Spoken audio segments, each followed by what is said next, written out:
اس سے پہلے سورہ طٰہٰ کی مختلف آیتوں کا خلاصہ پیش کیا گیا.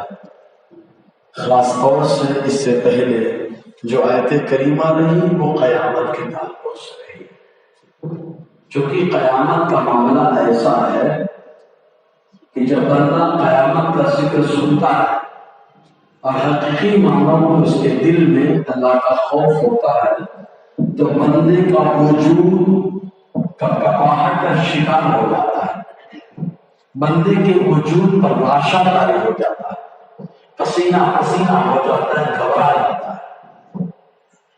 یہی معاملہ ہوا تھا موسیٰ علیہ السلام کے ساتھ کہ جب وادی مقدس طور میں پہنچے اللہ تعالیٰ نے قیامت کا ذکر کیا تو بتمازن بشریت خشیت ربانی آپ کے اوپر طاری ہو گئے اور نبی کے سب سے زیادہ اللہ تعالیٰ سے خشیت رکھتے ہیں، کیونکہ اللہ کی خشیت اور اللہ کا ڈر اس کے دل میں زیادہ ہوتا ہے جو اللہ کے بارے میں زیادہ جانتا ہے، اور انبیاء کرام سے زیادہ اللہ کے بارے میں کون جانتا ہے. تو حضرت موسیٰ علیہ السلام پر یہی معاملہ تھا. فوراً اللہ تعالیٰ نے لذت بڑھانے کے لیے، خوف کو دور کرنے کے لیے، شوق پیدا کرنے کے لیے ارشاد فرمایا وَمَا تِلْكَ بِيَمِينِكَ يَا مُوسیٰ. اے موسیٰ، قیامت کا تو ذکر ہو گیا، گھبراہٹ طاری ہو گئی، لیکن اب لذت بھی بڑھانا ہے، خوف بھی دور کرنا ہے. تو اے موسیٰ بتاؤ تمہارے داہنے ہاتھ میں کیا ہے، تمہارے داہنے ہاتھ میں کیا ہے. ایک مثال دے دیتا ہوں خالی سمجھانے کے لیے. تشبیہ دینا مقصود نہیں ہے، تشبیہ حاشا کلا سمجھنا نہیں ہے، خالی تقریب فہم کے لیے ہے. استاذ کے سامنے بچہ جب جاتا ہے تو گھبراہٹ کا شکار ہو جاتا ہے، وہیں پر اگر استاذ کچھ لطف کی باتیں کر دے تو اب بچہ خوف ختم اس کا ہوتا ہے اور وہ لذت محسوس کرتا ہے، شوق محسوس کرتا ہے استاد سے بات کرنے. یہ انسانی استاد کی بات ہو رہی ہے اور اللہ تبارک و تعالیٰ نبیوں کا معلم ہے. اللہ تعالیٰ نبیوں کا معلم ہے تو موسیٰ علیہ السلام پہ گھبراہٹ طاری ہے تو اللہ تعالیٰ نے فرمایا موسیٰ تمہارے داہنے ہاتھ میں کیا ہے. خوف جاتا رہا، شوق بڑھ گیا، خوف ختم ہو گیا، شوق بڑھ گیا. فوراً کہا مولا میرے ہاتھ میں میرا عصا ہے. اتنا جواب دے دیتے کام ہو جاتا، کام ہو جاتا. لیکن بات کس کی بارگاہ میں ہوئی؟ اللہ کا موقع ہے بات بڑھانے کا. بات بڑھاؤ تاکہ اللہ تعالیٰ کے کلام سے مشرف ہونے کا موقع زیادہ مل جائے، ضرورت ہے اللہ کی بارگاہ میں حاضری کا موقع مل جائے. اس لیے کہا کہ میرا عصا ہے جس سے میں عبادت کرتا ہوں، عبادت کرتے کرتے تھک جاتا ہوں، چلتا ہوں تھک جاتا ہوں تو کبھی اس عصا پہ ٹیک لگا دیتا ہوں. مولا بکریاں چرانے کے لیے جاتا ہوں تو میں لوگوں کے درختوں کو کاٹتا اور ان کی ٹگال اور ٹہنیوں کو پھاڑتا نہیں، مولا اسی عصے سے درختوں پہ مارتا ہوں، خالی پتیاں گر جاتی ہیں، میری بکریاں کھا کر سیر ہو جاتی ہیں. اس میں یہ ہوتا ہے مولا کہ اگر کبھی ضرورت پڑتی ہے تو کنویں میں ڈالتا ہوں، پانی نکال لیتا ہوں، پانی پی لیتا ہوں، غسل کر لیتا ہوں. مولا اس عصا سے کبھی کبھی میں کام جانوروں کو ہانکنے کا بھی کرتا ہوں.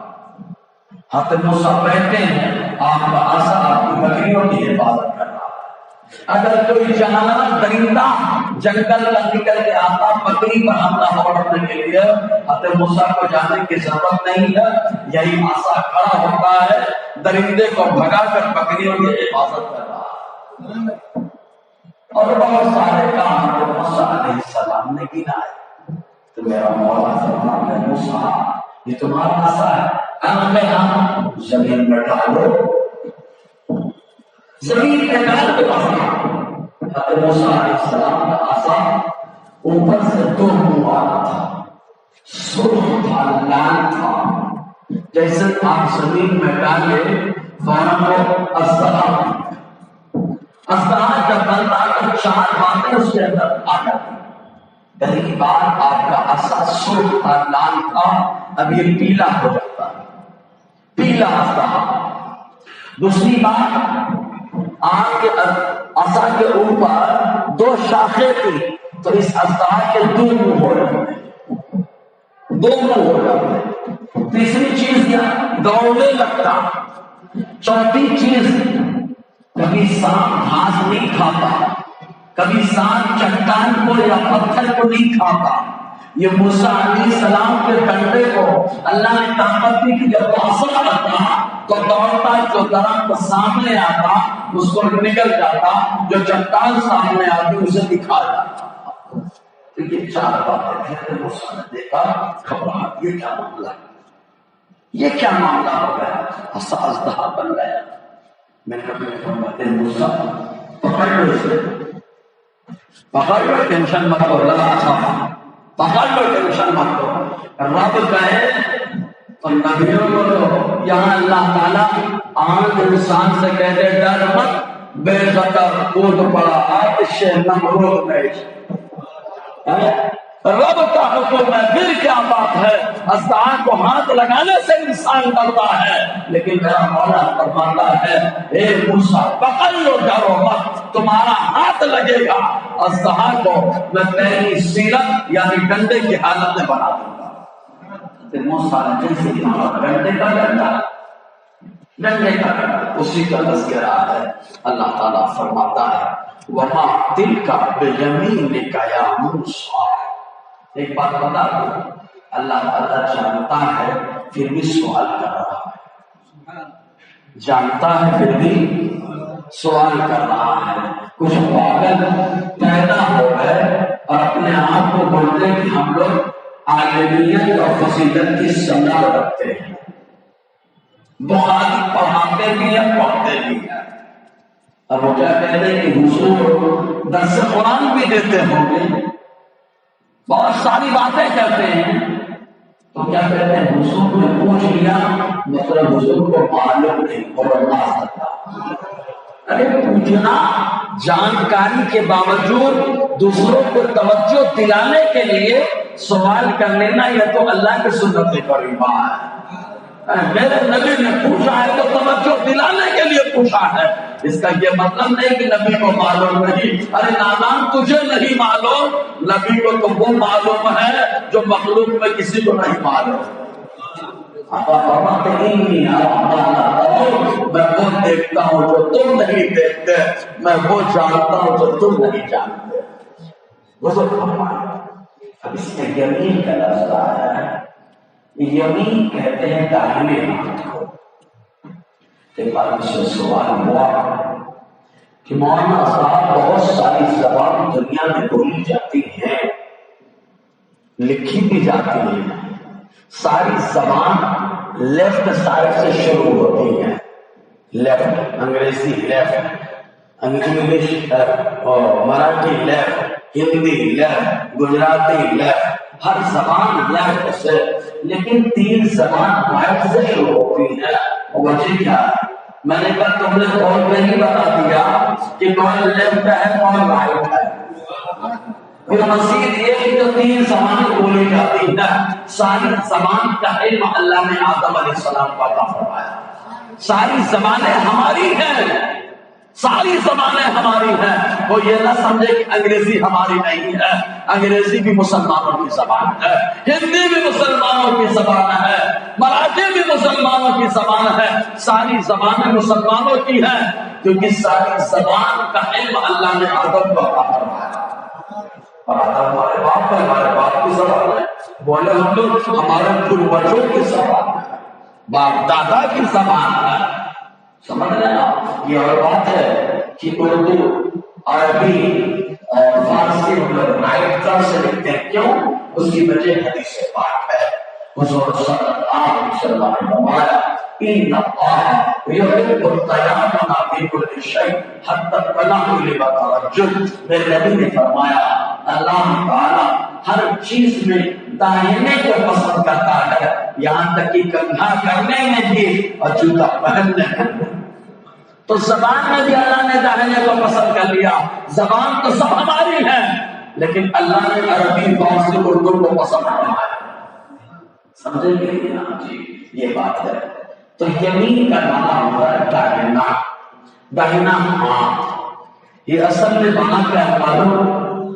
یمین جو لفظ ہے اس کا معنی اصل میں ہوتا ہے بابرکت. کیونکہ جو داہنا ہاتھ ہوتا ہے یہ بابرکت ہوتا ہے.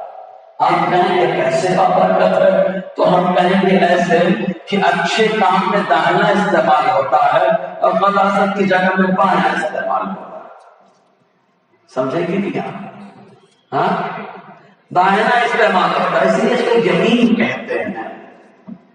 یمین کہا جاتا ہے بابرکت ہے. پڑھ رہے ہیں تحیات اشہد لا الہ الا اللہ اشہد ان محمدا عبدہ ورسولہ. کہا کس ہاتھ کی انگلی سے اشارہ کیا؟ کہا وہی ہے جس کو یمین اور داہنا کہا جاتا ہے. بہت بابرکت ہاتھ ہے اس لیے ہر گندی جگہ اس کو نہیں لگایا جاتا. سوچے جب مومن کا یہ ہاتھ بابرکت ہے گندی جگہ نہیں لگایا جا سکتا تو مومن کا وجود کتنا بابرکت ہوگا، وجود کتنا بابرکت ہوگا. تو رب نے فرمایا تمہارے دائیں ہاتھ میں کیا ہے؟ کیونکہ بائیں ہاتھ میں عام طور سے عصا داہنے ہاتھ میں پکڑتے ہیں. عصا اچھا عمر کتنی ہے؟ 40 سال. آج 40 سال کا نوجوان عصا لے کر کے چلے تو لوگ کہیں گے بوڑھا کر رہا ہے، دکھاوا کر رہا ہے. ارے عصا ہمیشہ رکھنا یہ سرکار کی سنت ہے. چاہے جوان ہو چاہے بچہ ہو چاہے بوڑھا ہو ہمیشہ عصا رکھنا یہ سرکار کی سنت ہے. اور آج کے حالات میں تو سنت کو عام کرنا چاہیے. ایسے حالات ہیں کہ کہیں بھی اس کے برکتیں ظاہر ہو جائیں، کہیں بھی برکتیں ظاہر ہو جائیں. اسی لیے اللہ نے فرمایا افائل کلیم السحائے وسطا، گیروں کا سہارا آثار محمد مصطفیٰ کا آثار.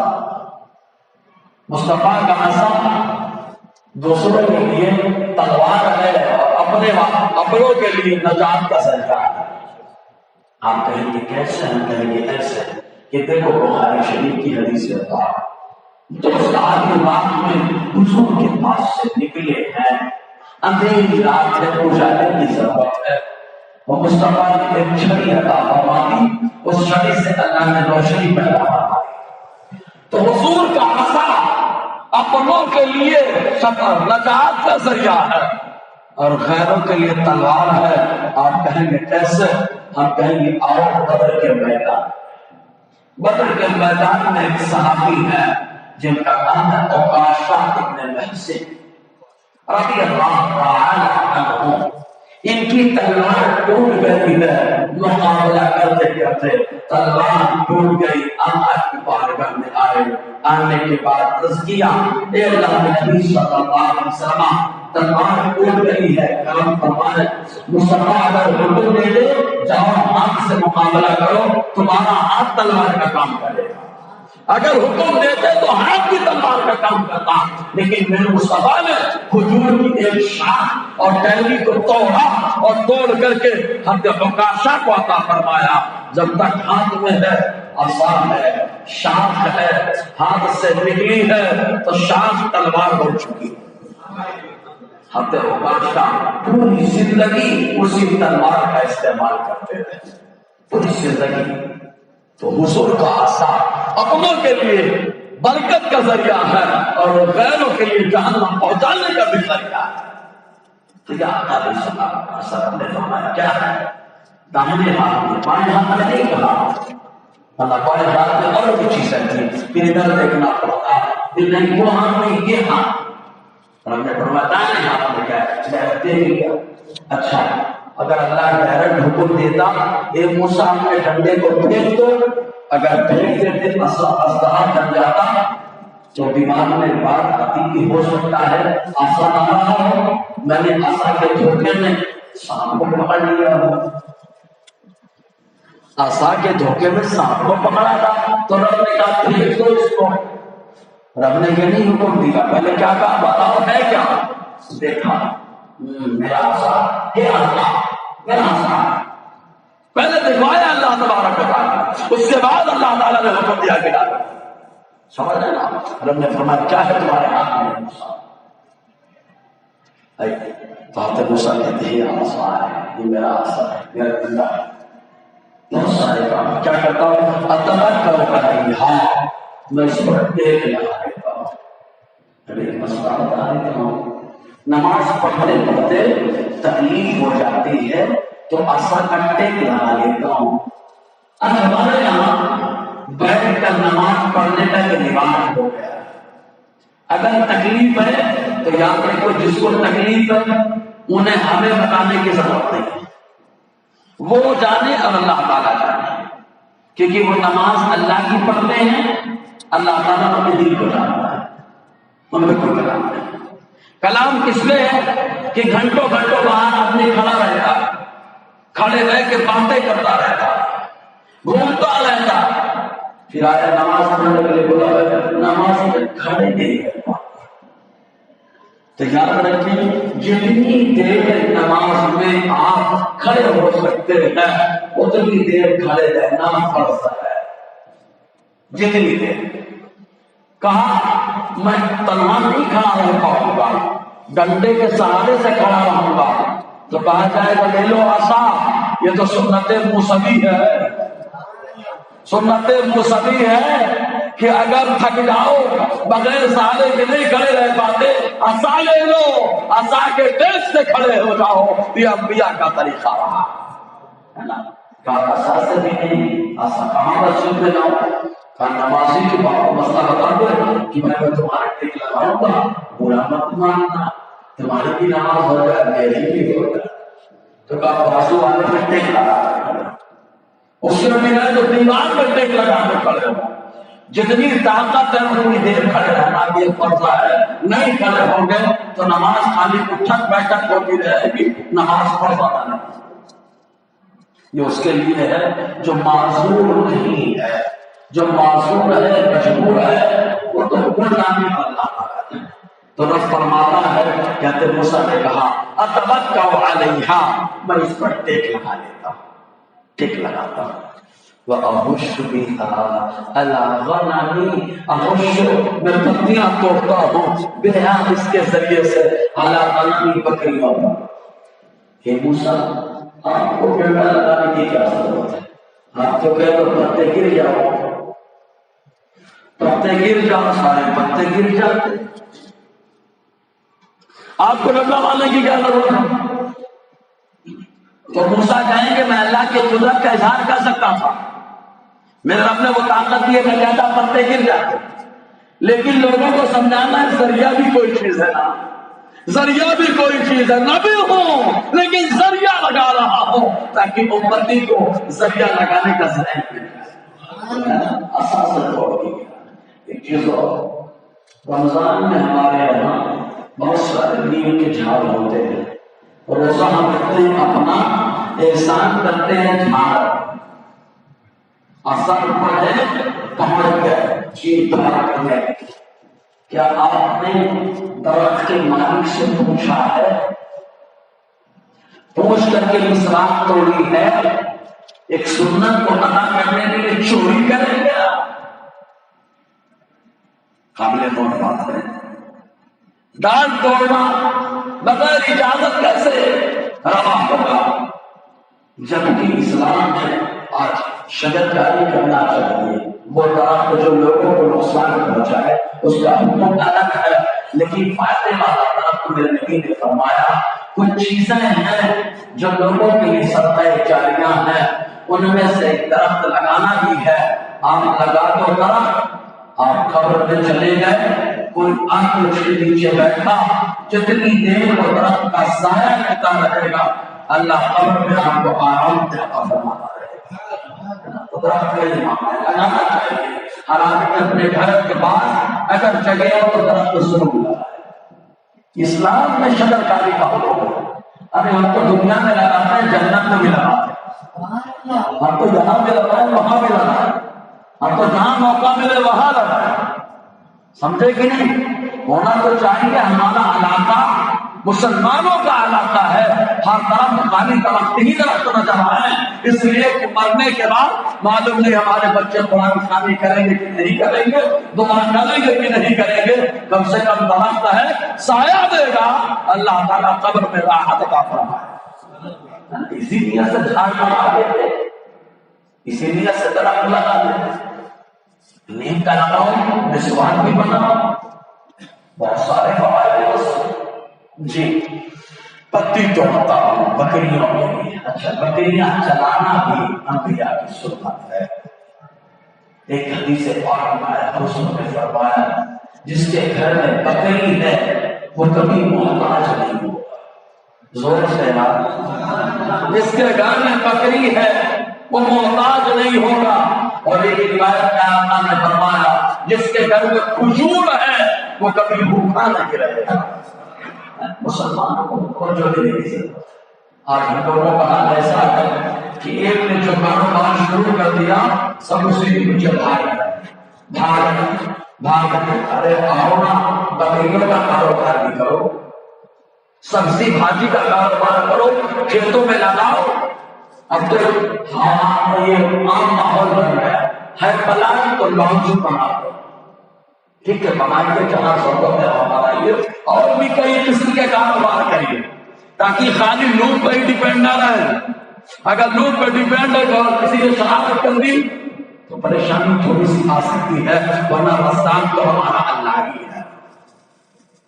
طویلہ ہونا چاہیے مسلمانوں کا، دودھ کا کاروبار کرے، آقا کو دودھ پسند ہے، دودھ مسلمان نے تو بارہا دودھ نوش فرمایا۔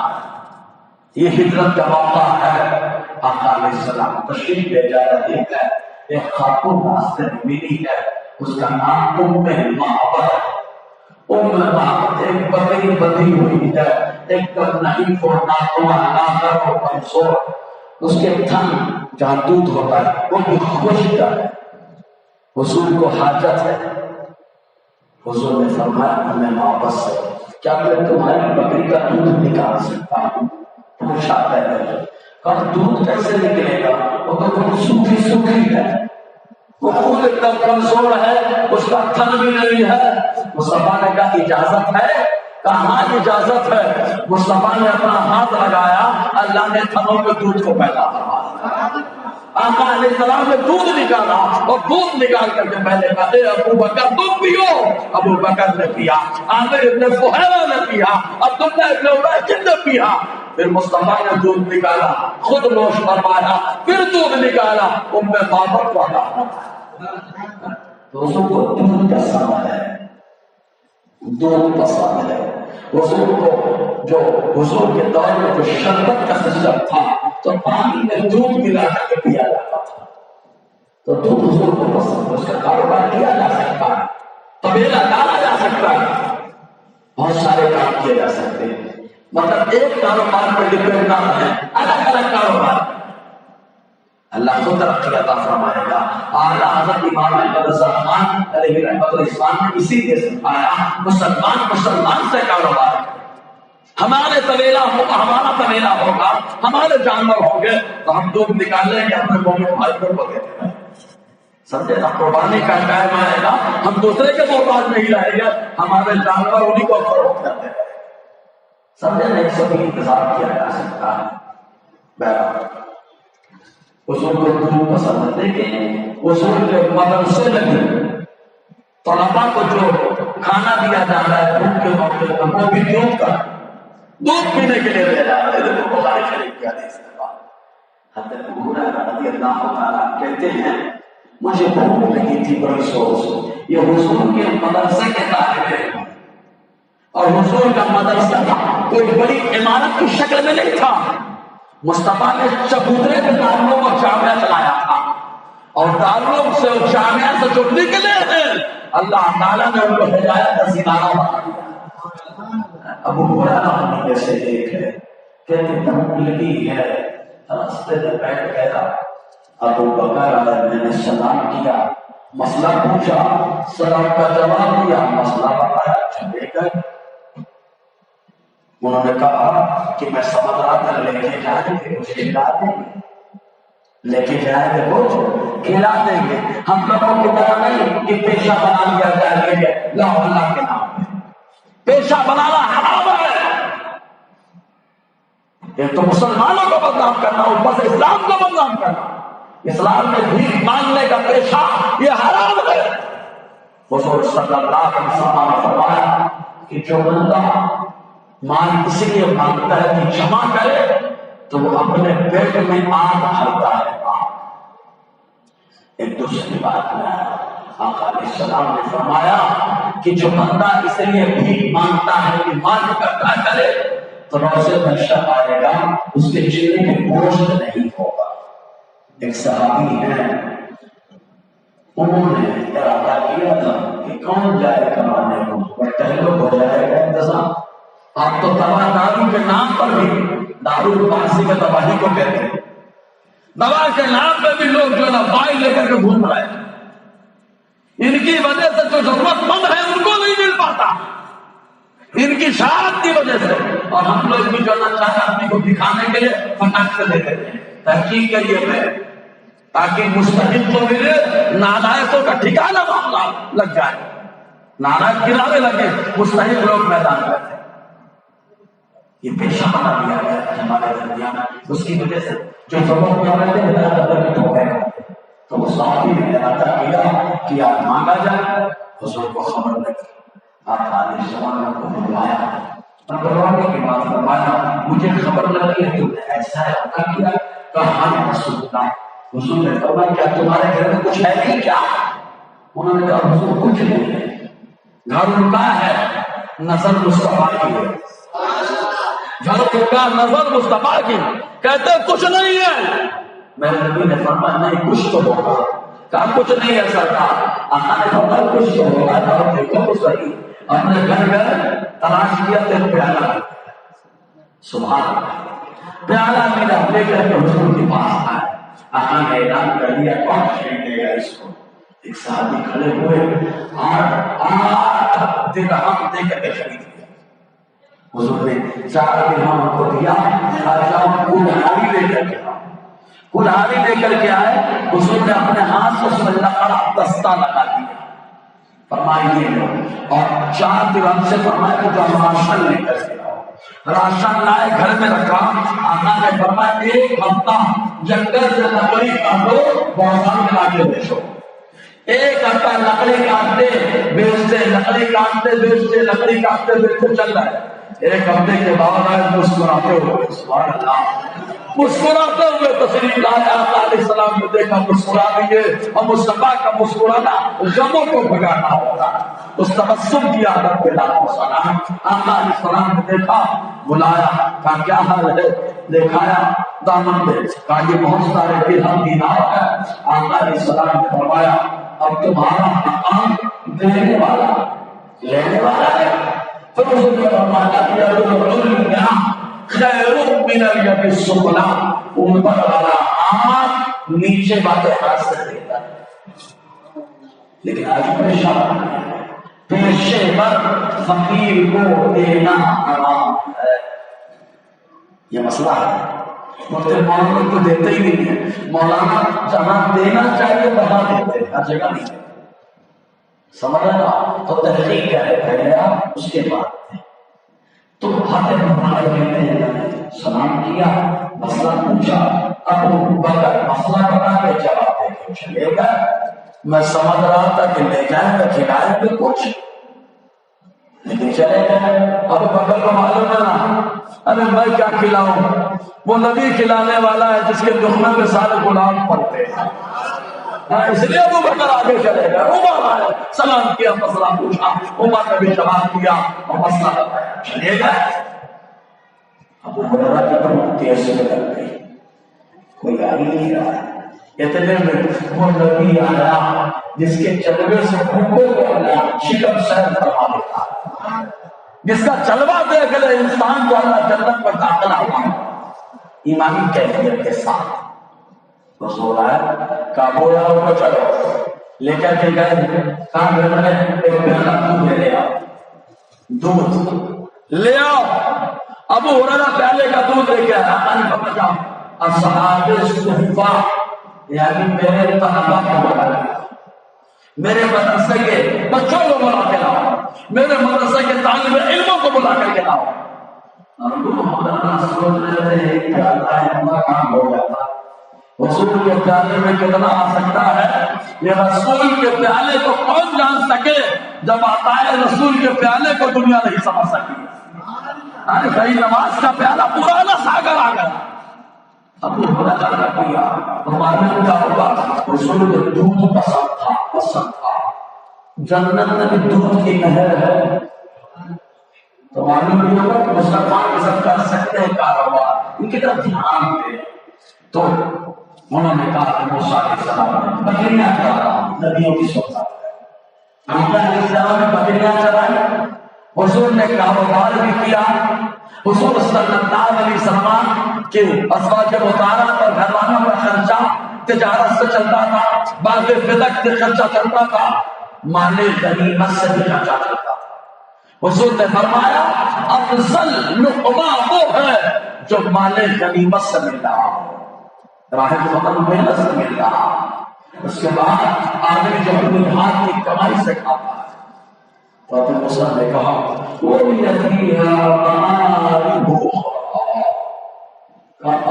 میرے لیے اس سے بہت سارے کام، اسی سے میں نے مار کر پتھر میں چشمہ بہایا، اسی آسان سے کچھ کیا جی۔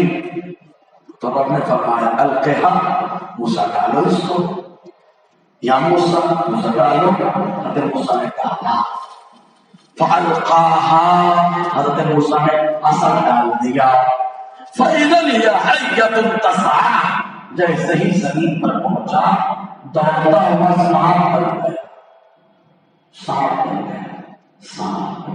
معلوم ہے حضرت موسیٰ کے مقابلے جو جادو کر رہے تھے، ان لوگوں نے فرعون سے کہا تھا مقابلے سے پہلے ہم موسیٰ کو دیکھنا چاہتے ہیں، مقابلے سے پہلے دیکھنا چاہتے ہیں۔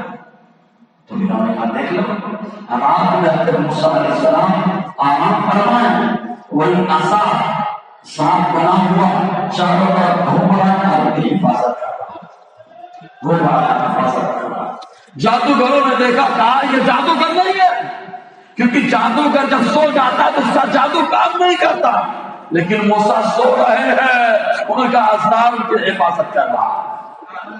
بہت دن میں بات بیٹھ کے فرعون کا اگر مقابلہ نہیں کرو گے، ایک ہاتھ ایک پاؤں مار کر تو وہ مقابلے میں آئے، لیکن آئے تو مقابلے میں اللہ تبارک و تعالیٰ نے ایمان کی دولت عطا کی، ایمان کی دولت عطا کی۔ سچے ہوتے ہیں ان کو ایمان بڑی جلدی نصیب ہو جاتا ہے، اور جب جھوٹے ہوتے ہیں داڑھی ٹوپی رکھنے کے باوجود بھی کلمہ نصیب نہیں ہوتا۔ سمجھ رہے ہیں سوال جی؟ تو ڈالا آپ نے موسیٰ نے آسان سامنے دوڑتا ہوا اور ایسا دوڑا کہ سامنے دھاگا اوپر آ گیا، پھر آگے بڑا چٹان ہے اس کو کھانا، سانپ کبھی کھاتا نہیں، وہاں کیسا سانپ ہے، کل سانپ نہیں ہے تو موسیٰ علیہ السلام کا معجزہ، موسیٰ کا معجزہ۔ ایک بات اور بتا دیں، نبیوں کے ہاتھ میں آتی ہے چیز تو ذات بدل جاتی ہے، صفت کا بدلنا آسان، بے نمازی تھا نمازی ہو گیا ہے نا، بے ایمان تھا ایمان والا ہو گیا، غیر روزہ دار تھا روزہ دار ہو گیا، کلیئر تھا داڑھی والا ہو گیا۔ یہ صفات کا بدلنا، ان سے ایمان میں خوبیاں پیدا ہوتی، لیکن ذات کا بدلنا کل ہر آدمی کے بس کی بات نہیں ہے۔ جو اللہ کے محبوب ہیں وہی بدلتے ہیں۔ کہا موسیٰ نے ڈنڈے کی ذات کو بدل کر کے سانپ بنا دیا، میرے نبی صلی اللہ علیہ وسلم نے ڈنڈے کو تلوار بنا دیا، ڈنڈے کو تلوار بنا دیا۔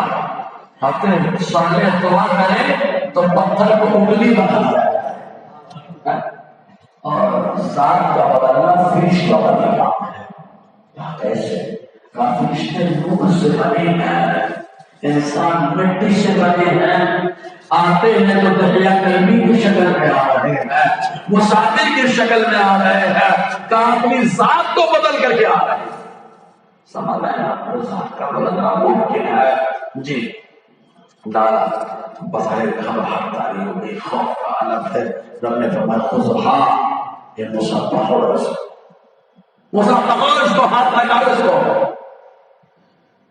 کہتے ہیں نا جب نبی کا ہاتھ لگ جائے تو اس کی ذات و صفت بدل جاتی ہے. ابھی تک صاف ہے، جیسے ہی ہاتھ لگ گیا ذات بدل گئی، ذات بدل گئی. جب کلیم اللہ کا ہاتھ لگ جائے تو ذات بدل جائے، حبیب اللہ کا قدم لگ جائے تو مقام بلند ہو جائے.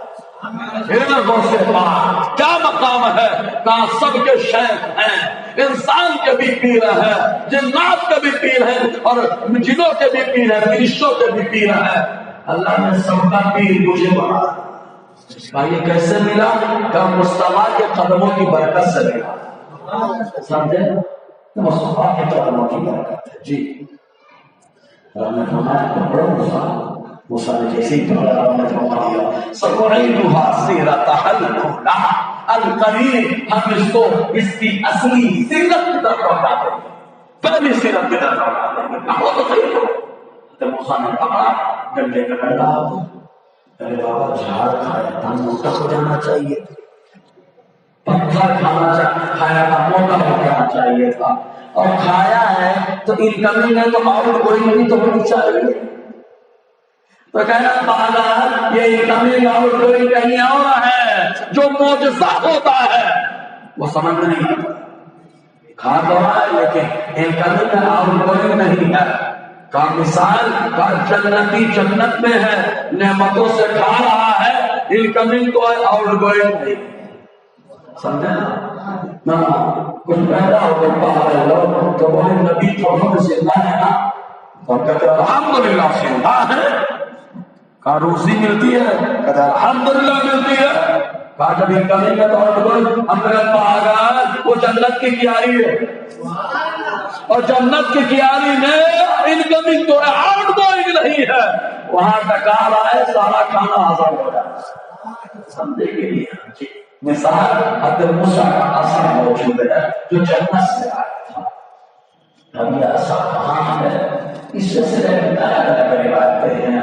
کچھ لوگوں نے کہا حضرت آدم جب جنت سے آئے تھے تو یہ عصا لے کر کے آئے تھے، عصا لے کر کے آئے تھے. جنتی عصا کا بہت باکمال ہے. جب جنتی عصا کمال والا ہو سکتا ہے تو جنتی آدمی کتنا کمال والا ہوگا جی. تو جنت سے لے کے آئے اور پھر اس کے بعد سارے جنت میں واپس چلا گیا. کچھ لوگوں نے کہا نہیں، حضرت موسیٰ آیا، حضرت موسیٰ علیہ السلام کے بعد داؤد علیہ السلام کے بعد سلیمان علیہ السلام کے پاس گیا. پھر اس میں بھی یہ کلام ہوتا ہے کہ حضرت سلیمان علیہ السلام جو ٹیک لگائے تھے نا یہ پردہ فرمانے کے موقع پہ، بولے وہی عصا تھا، لیکن یہ روایت ہضم نہیں ہوتی ہے. ارے وہی عصا تھا تو دیمک کیسے کھا گئے؟ جنت کا عصا ہے، جنت کا پانی نہیں ہے باقی ہے، دیمک کیسے کھائیں گے اس کو؟ تو اللہ ہی بہتر جانے. عصا تو آدم علیہ السلام کا موسیٰ علیہ السلام کے پاس رہا، پھر کیسے کیا معاملہ ہوا وہ تو اللہ ہی بہتر جانتا ہے. انشاءاللہ آگے گفتگو رہے گی. اللہ ہم